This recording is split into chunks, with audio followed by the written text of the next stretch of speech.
Hello students, it's my 15th lecture.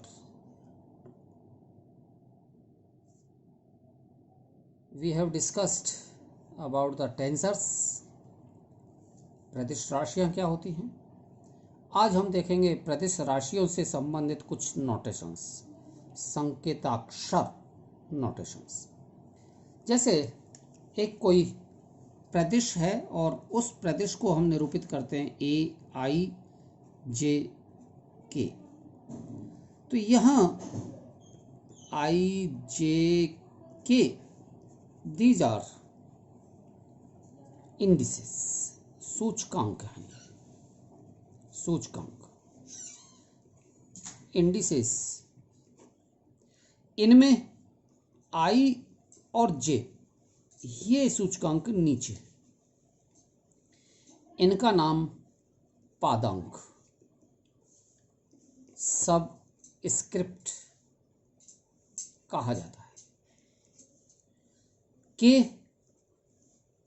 ये ऊपर है, इसको हम नाम देते हैं मूर्धांक, मूर्धांक सुपर स्क्रिप्ट। ये दो तरह के सूचकांक होते हैं, एक सुपर स्क्रिप्ट जैसे TIJ, these are the superscript. इनका निरूपण प्रतिचर प्रदेशों में किया जाता है, कॉन्ट्रावेरिएंट टेंसर्स में किया जाता है। दूसरे प्रकार के सब स्क्रिप्ट्स पादांक TIJ नीचे, तो ये पादांक कहलाएंगे और इनका निरूपण प्रतिचर सहचर प्रदेशों में किया जाता है, सहचर प्रदेशों में किया जाता है। और तीसरे प्रकार के हैं मिक्स्ड, जिनमें ऊपर भी सूचकांक होते हैं और नीचे भी होते हैं। तो इनमें I ऊपर का है, दैट इज ये प्रतिचर का निरूपण, और नीचे के ये हैं, ये सहचर का निरूपण होता है। तो ये कुछ सूचकांकों का निरूपण है। एक और डेफिनेशन के रूप में होता है Kronecker delta, Kronecker delta, that is this much, Kronecker delta. इसका निरूपण IJ, that is I and J। Delta, इसमें I ये सबस्क्रिप्ट और J सुपरस्क्रिप्ट के रूप में है। इसकी वैल्यू 1 हो सकती है या फिर इसकी वैल्यू 0 हो सकती है। 1 तब होगी जबकि I इक्वल टू J, और इसकी value I not equal to J है, देन इट विल बी 0। इसको और अच्छी तरह से हम इस रूप में भी समझ सकते हैं विद्यार्थियों कि supposing that we have 2 frame of references. हमारे पास में 2 निर्देश तंत्र हैं। एक तंत्र S तंत्र है, जिसके निर्देशांक X, Y, Z हो सकते हैं। दूसरा तंत्र S डैश तंत्र है, इसके निर्देशांक X dash, Y dash, Z dash, ये निर्देशांक हो सकते हैं। इनके हम निरूपण देखें तो इनके जो कोऑर्डिनेट्स हैं, these coordinates are independent to each other. इनके कोऑर्डिनेट्स एक दूसरे के बिल्कुल इंडिपेंडेंट होते हैं, निर्भर नहीं करते। इसका मतलब delta X upon delta Y की बात करेंगे, यानी कि X में Y के सापेक्ष डिफरेंशिएशन, इट विल बी 0, क्योंकि X और Y इंडिपेंडेंट है। Delta X upon delta X, it will be 1, ये कहना है। इस तरह से अगर इन निर्देशांकों को हम X is equal to X1, Y is equal to X2, Z is equal to X3 के रूप में निरूपित करते हैं, तो यही वाला इक्वेशन मेरे पास में बनेगा delta X1 upon delta X2, it becomes 0। या फिर मैं ये कह दूं कि delta XI upon delta XJ, it will be 0। और इस केस में, इसमें ये जो इक्वेशन बनेगी, ये इक्वेशन होगी delta X1 upon delta X1, it is 1। यानी कि मेरे पास में ये निरूपण इस रूप में आया, delta x i upon delta x j is equal to 1 for I is equal to j, okay, and it's equal to 0 for I not equal to j. और मैं यही डेफिनेशन क्रोनेकर डेल्टा को डिफाइन करने में ले रहा हूं। तो इसका मतलब है कि Kronecker delta I J may be defined as delta x j upon delta x i वाला नीचे i, j वाला j, और इसकी value according to this much कि it will be 1 for i is equal to j and it is 0 for i not equal to j। तो ये Kronecker delta की definition होगी इस रूप में। तो इसे हम कहते हैं क्रोनेकर डेल्टा। इसका उपयोग मैथमेटिक्स के रूप में किया जाता है। जहाँ भी कहीं इक्वेशंस आएंगी हमें इसका एक व्यापक, एक जनरल उपयोग मिलेगा कि जहाँ कहीं हमें दो निर्देश तंत्रों की बात करेंगे, एक ही निर्देश तंत्र में बात करेंगे, अलग अलग पैरामीटर्स के लिए, अलग अलग कोऑर्डिनेट्स के लिए बात करेंगे, तो क्रोनेकर डेल्टा के रूप में इसको आई जे इसके रूप में रखा जाएगा। और इसका मतलब है कि इसकी वैल्यू 1 तब जबकि इनके दोनों के मान 1, और इसकी वैल्यू 0 जबकि इन दोनों के मान एक समान ना हो। तो ये कहलाएगा क्रोनेकर डेल्टा। तो Kronecker delta it is delta, यहाँ delta I J is equal to delta x i upon delta x j, it's value is equal to 1 for this much and 0 for this much, okay. Next आता है Einstein convention. विद्यार्थियों, अभी पिछले lecture में मैंने थोड़ा सा आपको बताया था आइंस्टीन कन्वेंशन के बारे में, आइंस्टीन परिपाटी के बारे में। ये भी एग्जाम में छोटे क्वेश्चन के रूप में पूछ लेते हैं। छोटे क्वेश्चन के रूप में क्रोनेकर डेल्टा को भी पूछा जाता है और इसको भी पूछ लेते हैं आइंस्टीन कन्वेंशन।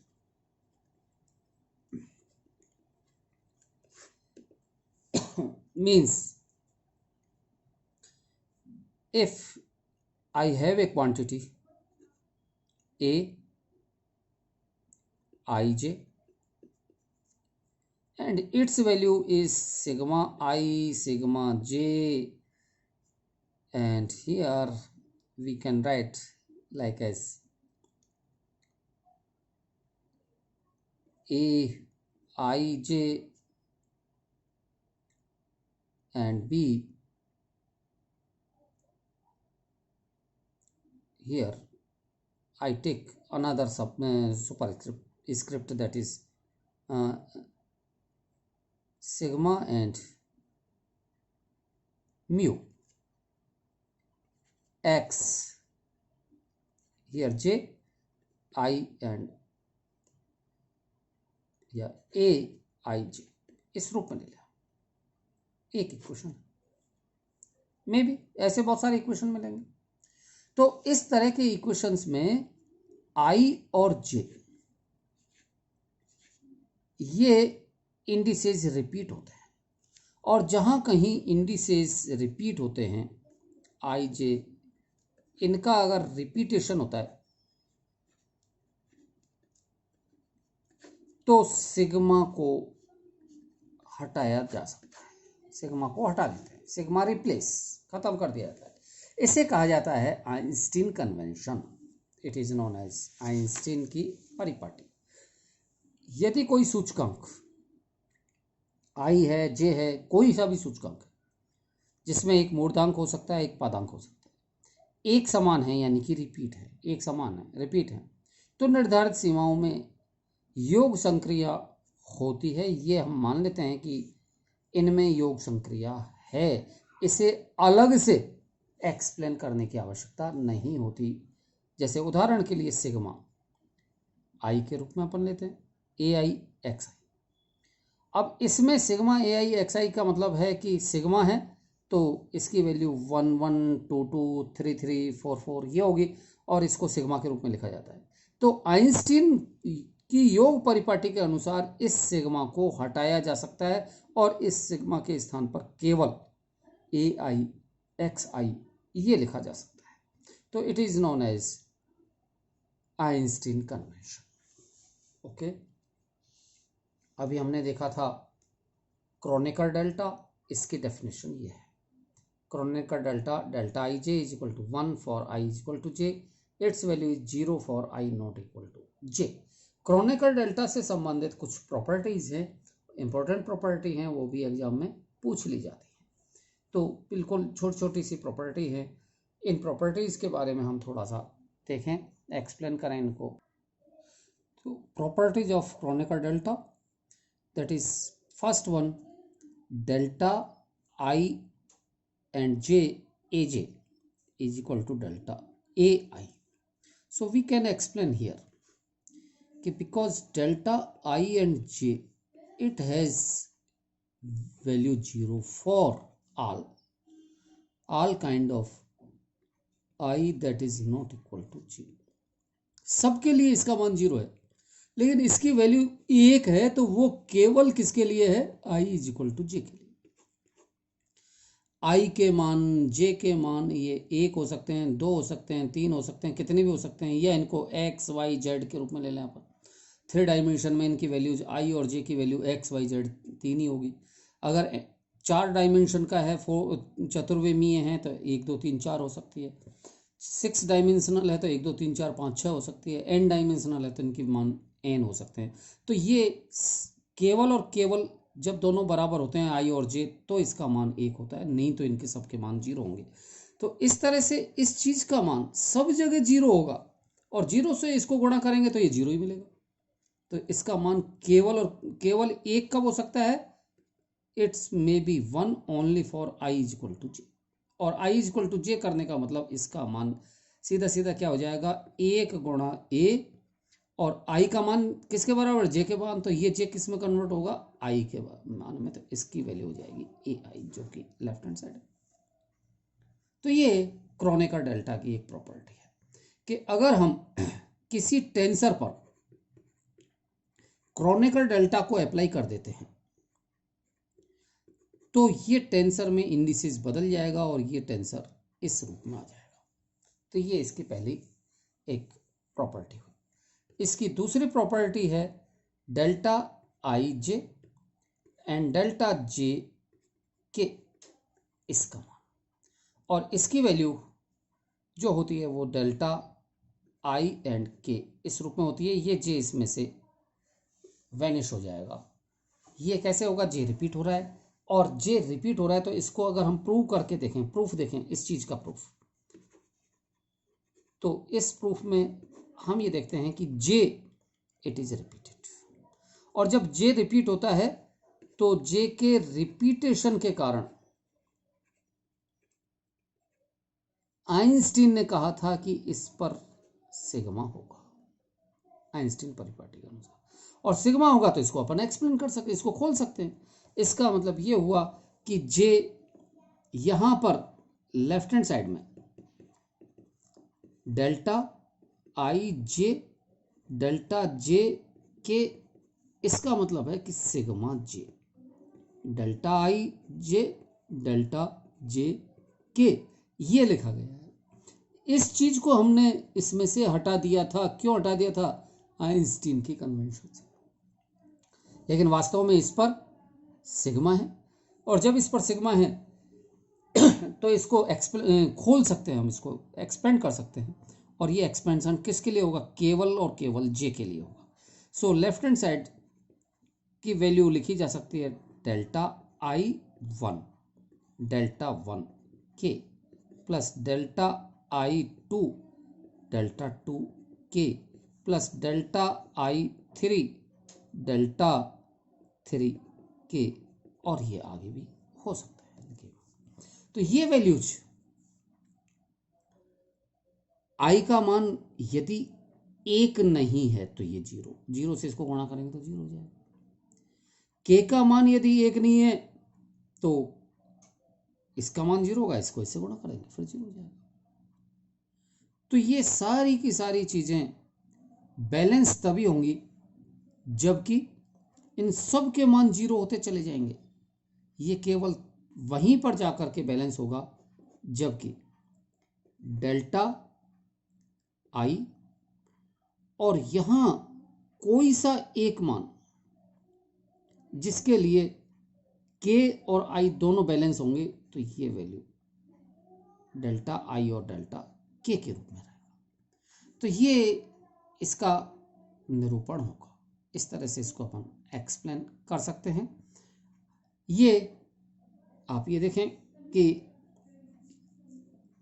इसमें एक पद, कोई सा एक पद रहना है और वो पद कौन सा रहेगा। जैसे इसी को कहूं मैं कि इसमें प्लस ये चलता जा रहा है और यहाँ पर डेल्टा आई और ये 9, डेल्टा 9 और ये के। तो ये तभी संभव है जबकि अगर के का मान 9 के बराबर है। तो के अगर 9 के बराबर तो ये वैल्यू तो हो जाएगी 1 और इस के को मैं क्या लिखूंगा 9, 9 को के लिखूंगा तो ये 9 किस में हो जाएगा कन्वर्ट, के में हो जाएगा। तो ये वैल्यू, ये जो मान आएगा, बाकी इससे 10 के लिए फिर ये 0 हो जाएगा। तो ये केवल और केवल एक ही जगह एग्जिस्ट करेगा। इसका मतलब इसको गुणा हम 1 से गुणा रहेगा ये, और 1 का मतलब डेल्टा आई और डेल्टा आई के ये रहेगा। तो ये एग्जिस्ट तभी करेगा जबकि ये जो ऊपर के चीज़ें हैं इसकी ये सुपरस्क्रिप्ट ये सब बदलते जा रहे हैं और ये जब नीचे वाले इस के बराबर में कहीं तो आएगा, ये 1 2 3 4 5 कहीं तो आएगा। जैसे 9 में जाकर के ये आता है कि के बराबर 9 होगा, तो यहाँ 9 होते ही ये 9 डेल्टा 9 ये मान 1 हो जाएगा। और इस 9 की वैल्यू किसके बराबर, के बराबर, तो ये के हो जाएगी। तो डेल्टा आई के इंटू 1, तो डेल्टा आई के इंटू 1 दैट बिकम्स ये। इस तरह से इसको हम एक्सप्लेन कर सकते हैं। तो ये वैल्यू, ये एक प्रॉपर्टी थी। तीसरी प्रॉपर्टी इससे संबंधित होती है कि क्रोनिकल डेल्टा आई इंटू आई, इसकी वैल्यू, अब चूंकि आई और आई दोनों इसकी वैल्यू n के बराबर है, हमें ज्ञात करनी है इसकी वैल्यू n। तो क्या होगी, किस तरह से होगी, चूंकि i and i these are repeating, और ये जब रिपीट हो रहे हैं आई और आई ये, तो रिपीटेशन में i and i these are repeating, तो रिपीटेशन में इसकी वैल्यू पर, इस पर एक सिग्मा लगा हुआ है, आई डेल्टा आई। आइंस्टीन कन्वेंशन में ये विलुप्त हो रहा था, ये है। और इसको अपन कह सकते हैं delta 1 plus delta 2 plus delta 3 plus delta, इस तरह से लिखा जा सकता है। तो ये वैल्यू लास्ट में प्लस डेल्टा n, इसकी वैल्यू 1 प्लस इसकी वैल्यू 1 प्लस इसकी वैल्यू 1 प्लस लास्ट वाले की भी वैल्यू 1, और ये वैल्यू किसके बराबर होगी, n के। So delta I is equal to n। और 3 डायमेंशन की बात करें हम इसमें, तो i की वैल्यू x y z तक ही सीमित रहेगी, तब इसकी वैल्यू 3 होगी, तो it will be 3। So in 3 dimension delta I and I is equal to delta 1 plus delta 2 plus delta 3 यहाँ पर ये एंड हो जाएगा और इसकी वैल्यू हो जाएगी 1 plus 1 plus 1 that becomes 3। Okay, तो ये डेल्टास की वैल्यू है। इसी तरह से एक और उदाहरण है, इसमें अगली property that is 4th property, delta I j into delta I J is equal. अब इसकी वैल्यू आई और जे दोनों बराबर होंगी, वहीं एग्जिस्ट करेंगी। इसका मतलब delta 1 into delta 1 plus delta 2 delta 2 plus delta 3 delta 3, यानी कि 1 प्लस 1 प्लस 1 दैट बिकम्स 3। ये वैल्यू होगी 3 डायमेंशन। तो ये कहलाएगा क्रोनिकल डेल्टा से रिलेटेड कुछ प्रॉपर्टीज। इसके अलावा एक चीज और आती है और वो है दूरी, यानी कि विस्थापन का अल्पांश, विस्थापन। तो विस्थापन के रूप में 5वीं चीज विस्थापन,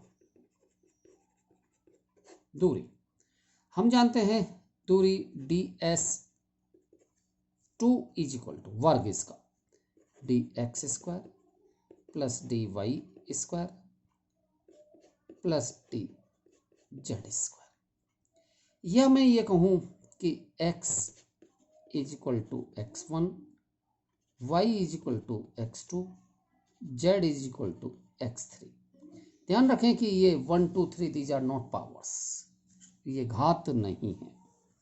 तो ऐसी स्थिति में ये जो वैल्यूज होंगी, ये value d x1 into d x1 plus d x2 into d x2 plus d x3 into d x3, और इसको लिखा जा सकता है sigma I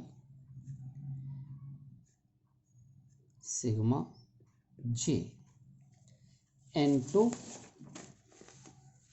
d x i d x J.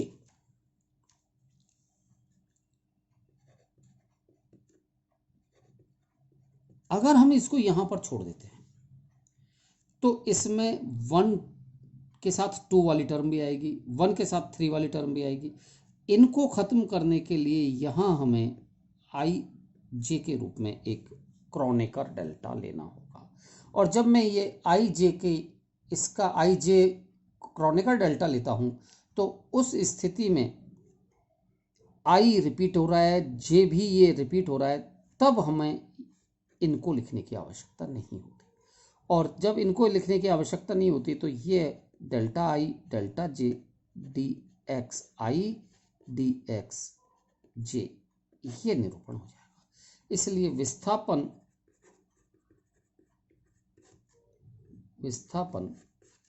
D s का square is equal to delta I j into d x i d x j, ये विस्थापन का निरूपण होगा टेंसर फॉर्म में।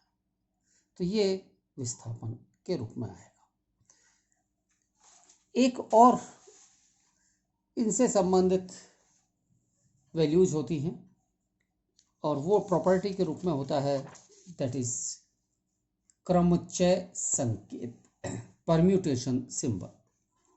तो next is permutation symbol,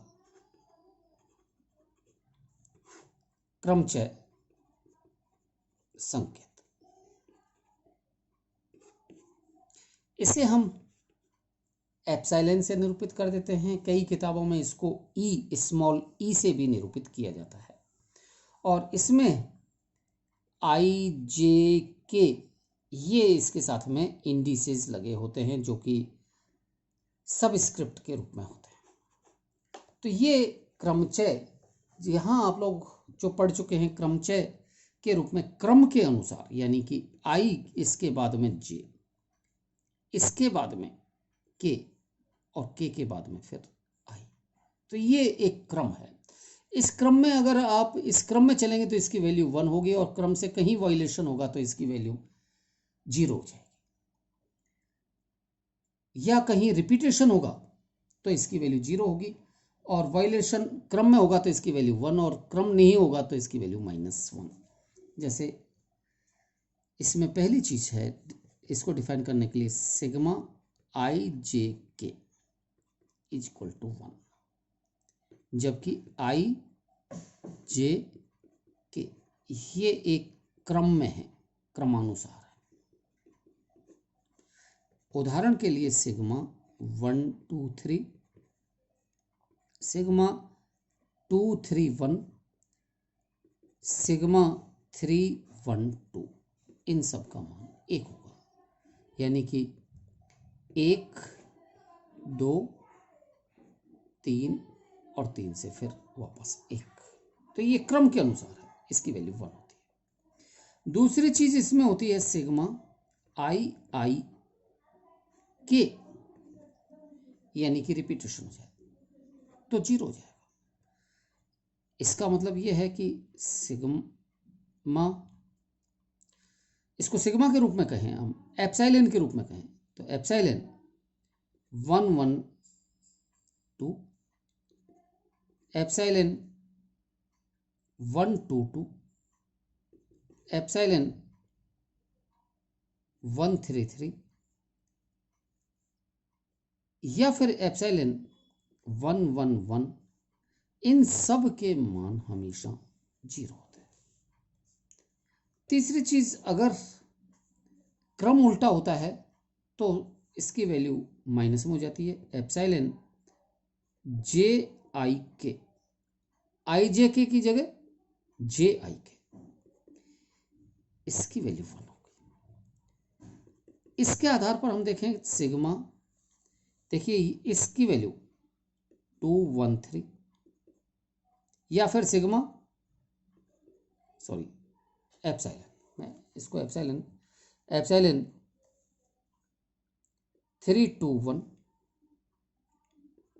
epsilon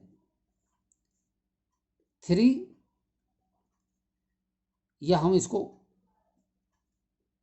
213 उल्टा कर दें अपन, 213 ये है तो कहीं भी इसमें उल्टा हो जाएगा तो इसकी वैल्यू होगी माइनस। तो ये चक्रीय क्रम से अगर प्रति चक्रीय हैं तो इनकी वैल्यूज -1, चक्रीय क्रम में है तो इनकी वैल्यूज 1, और कहीं रिपीटेशन होगा तो इनकी वैल्यूज 0 होगी। इस रिपीटेशन में ये एप्सिलॉन 222 एप्सिलॉन 333 इन सब के मान 0 होंगे, तो ये वैल्यूज 0 होती हैं। ओके, तो ये कुछ टेंसर्स तक पहुंचने के लिए हमारे पास में सिंबल्स और इनकी कुछ प्रॉपर्टीज थी। अब नेक्स्ट लेक्चर में हमें देखना है आगे कि इन टेंसर्स के आधार पर गुणनफल कैसे किए जाएंगे।